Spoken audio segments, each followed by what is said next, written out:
Welcome to beginner friends. అందరికీ నమస్కారం. ఓం నమో భగవతే వాసుదేవాయ. ఓం నమో భగవతే వాసుదేవాయ. భగవద్గీత పారాయణలో ఈరోజు 5వ అధ్యాయము కర్మ సన్యాస యోగము 19వ శ్లోకం, శ్లోక నెంబర్ 19.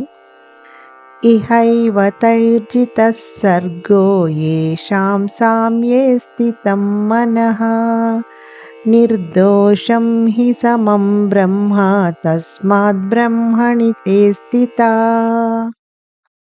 తాత్పర్యం: సమదృష్టి యందు సంపూర్ణ మనస్సుతో స్థితులైన వారు ఈ జన్మలోనే జనన మరణ చక్రమును జయిస్తారు. వారు భగవంతుని యొక్క దోషరహిత గుణములను కలిగి ఉంటారు కాబట్టి పరమసత్యమునందే స్థితులై ఉంటారు. శ్రీకృష్ణుడు సామ్యే అన్న పదం వాడాడు. అంటే ఇంతకు క్రితం శ్లోకంలో చెప్పినట్టు అన్ని ప్రాణుల యందు సమభావము కలిగినవాడు అని. అంతేకాక సమదృష్టి అంటే ఇష్టాయిష్టాలకు, సుఖదుఖాలకు, కీర్తి అపకీర్తులకు అతీతంగా ఉండటం కూడా.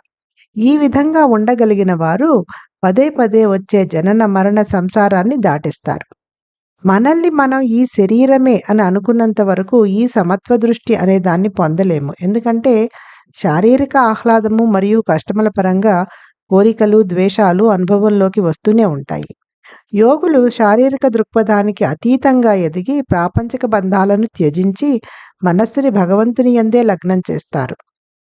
ఎప్పుడైతే ఒక వ్యక్తి యొక్క మనస్సు ఈ ఆధ్యాత్మిక దృక్పథంలో స్థితమై ఉంటుందో శారీరక సుఖదుఖాలపై మమకారాసక్తులకు అతీతుడై సమత్వ బుద్ధి స్థితిని చేరుకుంటాడు.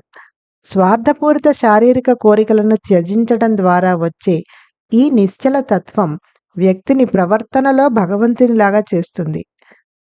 Meaning of the Shloka is: those whose minds are established in equality of vision conquer the cycle of birth and death in this very life. They possess the flawless qualities of God and are therefore seated in the absolute truth.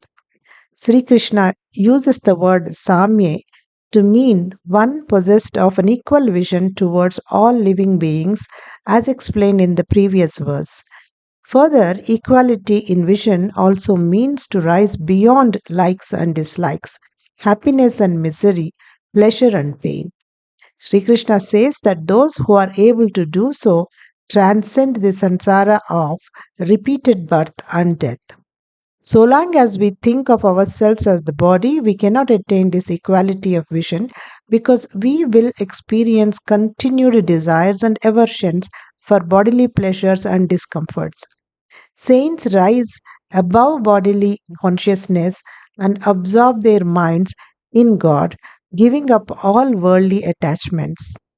When one's mind is situated in this divine consciousness, attachment to bodily pleasures and pains gets transcended and one reaches a state of equanimity. This equipoise that comes through the sacrifice of selfish bodily desires makes one godlike in demeanor. Om Namo Bhagavate Vasudevaya.